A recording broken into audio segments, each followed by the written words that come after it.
All right, so we've got here, it looks like some green red versus some Jeskai party here, perhaps. Ooh, raise the roof. You ready for party time? I'm ready to party.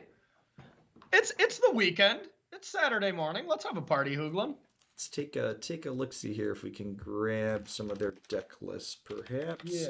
Sometimes the hardest part is players have different usernames everywhere, so trying to translate what the name on screen is to other I was gonna places. say I don't see any first name Taco here on my list that I'm If scanning you search by. for Pamoin, Paimon, we've Okay, got that yep, it looks got like. it.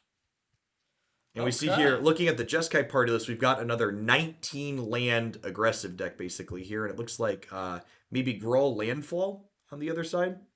Yeah. Wow, that Jeskai deck looks really interesting. The girl decks, we've seen. I've been seeing a couple of decks like this. I think they are pretty strong. One card I'm shocked that isn't in there because it just works out so well with these style decks is the Great Henge. When you have the Mammoth, when you have Questing Beast, don't see Love Struck Beast. That really helps, but it's just so easy to get that out on turn 4, and Yeah, that card is just insane. it looks like they're maybe leaning towards, we see 4 copies of Embercleave there, so maybe saying for Yeah. their artifact beatdown, they want to actually close the game out as opposed to grinding a little bit more. To each his own, I guess.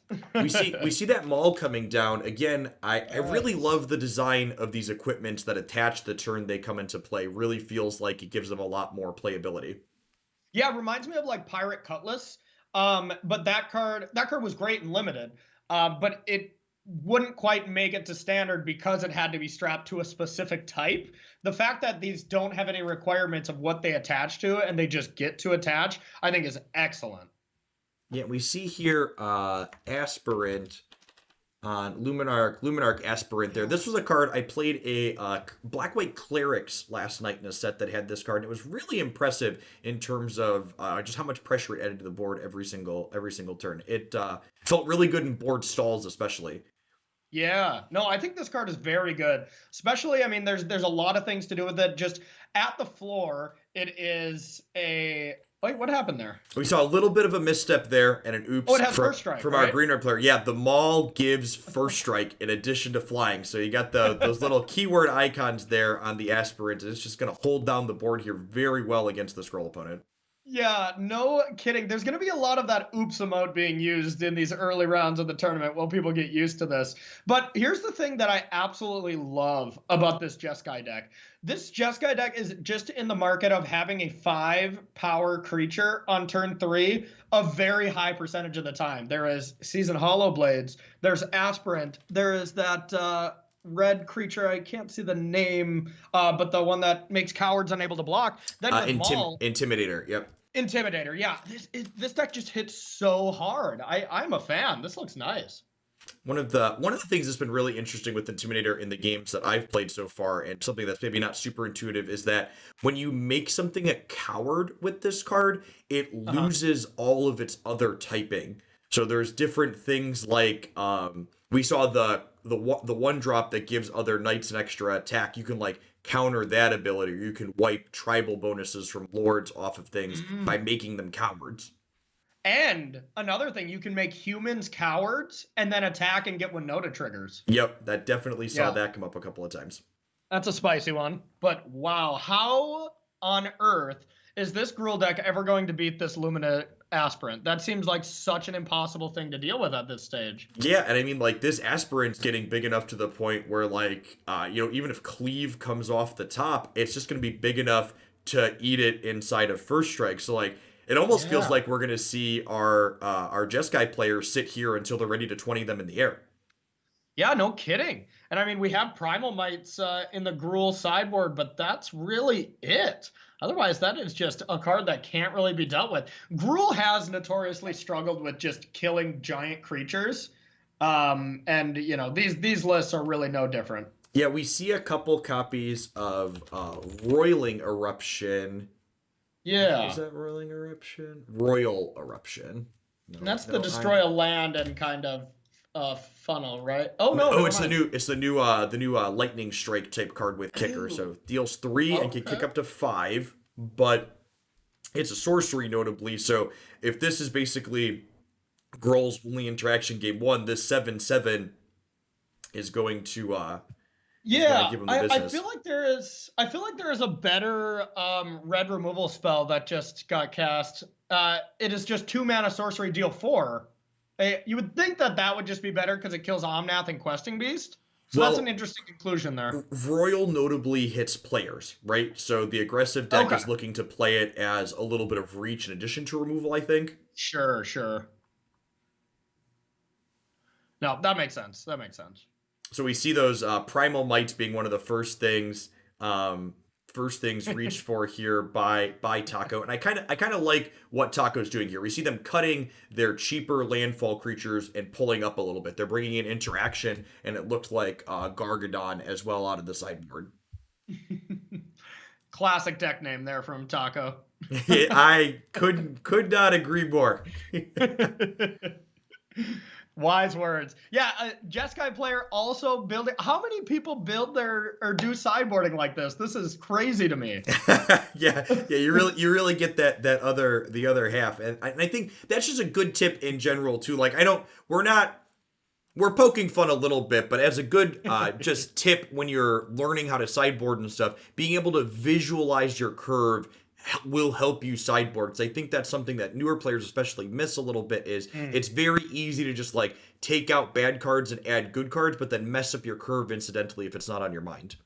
Or especially like now these double face cards with lands and stuff, always Yep. keeping that land count high. I think that is sideboarding is first of all one of the hardest things to do in the game of Magic, but don't make it harder on yourself Yep.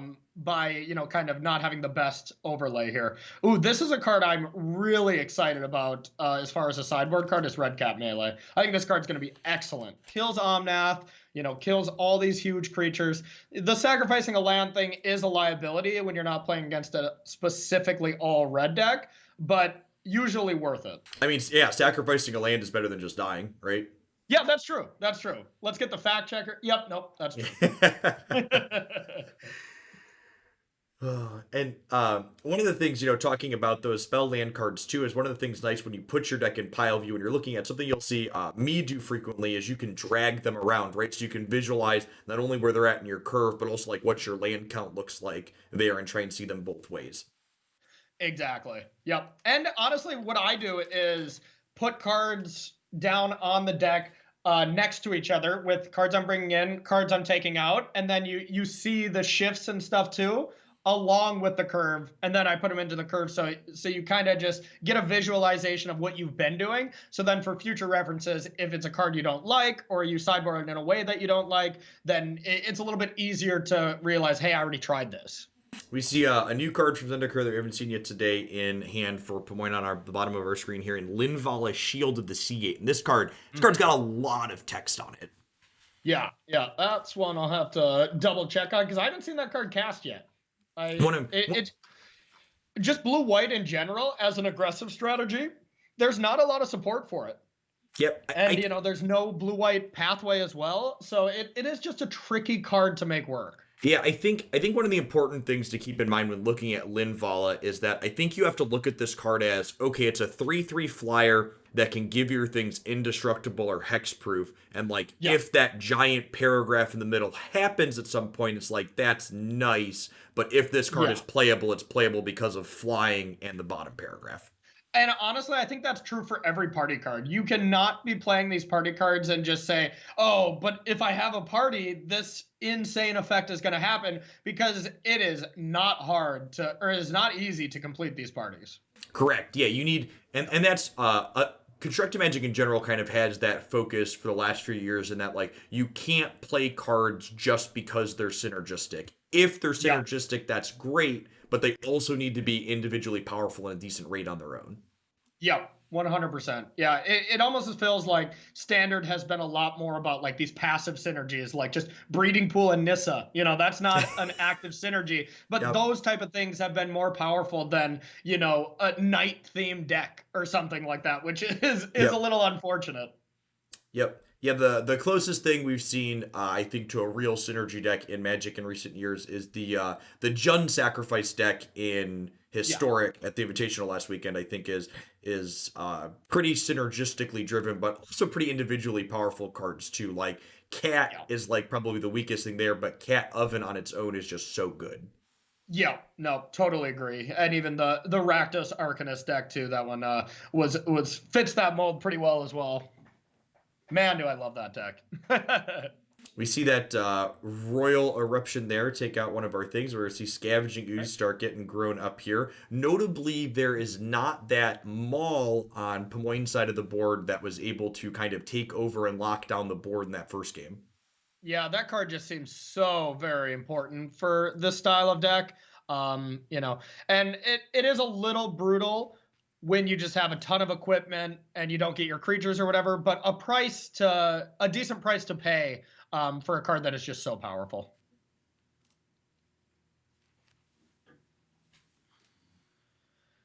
So we see players here trying to race a little bit. The Scavenging Ooze player obviously at a let's say an advantage because they could gain a little bit of life, and then the biggest boy showed up here. God, which big boy are we going for here? They are both so strong. Hard not to get Gargaroth down when it does. I learned maybe a week ago that card also has reach. I read a new keyword on Elder Gargaroth, I think, every week. I read there was a post on Twitter last night that was great that said, imagine playing creatures in 2020 that have fewer abilities than they do mana cost. Yeah. Yeah, no kidding. Oh, that red cap melee. Remember how I was talking that card up? I retract my statement. It looks really bad here. Well, I mean, red cap melee plus a 3/3 kind of trades 3 for 0 for the Gargoth. So the Gargoth will get to draw a card, and then you'll trade 3 cards for it. But Hey, that's an exchange in 2020 Magic that we're happy to have, I feel. Or probably just killing one of these questing beasts, but even that is just not very strong. yeah, I think this game's probably pretty over. We're going to see our players head into game 3 here momentarily. Yeah, so far, every single game that we have watched with these two kind of aggro decks clashing back and forth, the play has dictated a severe advantage. And I mean, that's true when in most of these aggressive mirrors anyways, but... Yep. As far as I'm kind of happy, if I'm being honest, that we've seen 2 aggro mirrors to start. I'm interested to see how long we last with Uro or not getting all over our coverage. There are plenty of people playing Omnath, Lotus Cobra decks, so I'm sure we're going to inevitably see them at some point, but I'm interested to see how long the other decks can keep things at bay. Yeah, I'm curious if these aggro decks are actually good, or if Teamer Adventures can stand up to these Omnath decks, or if these Cobra Omnath decks are just going to be so very strong until we get very focused lists to answer them. So this is going to be an interesting day. If you're just joining us here and you're not familiar with our tournament structure today, this is a double elimination tournament. So while this is just the first round, as you go throughout the course of the event and you follow it on MTG Melee, you can always know every player playing in each match is always still live to win the entire tournament. So very easy to parse and know which decks are potentially doing well. Yeah, I love that. We don't need to know the records. It's just if you're in, you can win. Yep. I love it. I see our players, our Jeskai player very quickly clicking submit there. It's because they didn't have their curve out, so they didn't know if they needed to change anything or not. Yep, and we can see here our green-red player taking a look at their curve, doing a little bit of filter magic to split the cards up there in their view as well. Very, very clean. Yep. Smart stuff there. Looks like this Gruul deck does look just really good, though. It's just a really good, clean deck list. And, it's just a question now of if it's powerful enough to deal with other stuff. But this curve looks great. You have an excellent top end. I'm a fan. One card that really impressed me when we were playing something similar to this Gruul deck is there's this Brushfire Elemental. Being able to have an evasive threat that pushes a lot of damage felt really good. Especially we see Pomoyne's deck, this Jeskai deck, having a lot of really cheap creatures. That Brushfire Elemental is frequently going to be unblockable. Yep, agreed. No, that card surprised me as well. Some really rough mulligans here for our Jeskai player. This might be our first one where we don't see the person on the play win as our Pomoyne mulligans to 4 here. Oh, God. Brutal. Brutal. I mean, So we do have the kind of effect that gets you back, and that is Season Hollowblade with a staggering insight. yeah. That is an insanely powerful combo. So I would expect to land those two cards to be saved. I think that's your only real option. Yeah, and it's tough too because like Season Hollow Blade, unfortunately for Pomoyne, isn't a Danto Vanguard, right? Like it Yep. needs cards to protect it. You can't just pay life, so it's a little bit harder to keep alive, especially when you're starting down 3 cards. Especially when you got two Primal Mites and a Royal Eruption on the other side as well. Yep, the small saving grace for the Season Hollow Blade could be that both Primal Might and Royal Eruption are sorcery speed cards, Yep. so you can't respond to making it indestructible at least. But over the course of a few turns, I kind of expect this Hollow Blade to get beat down.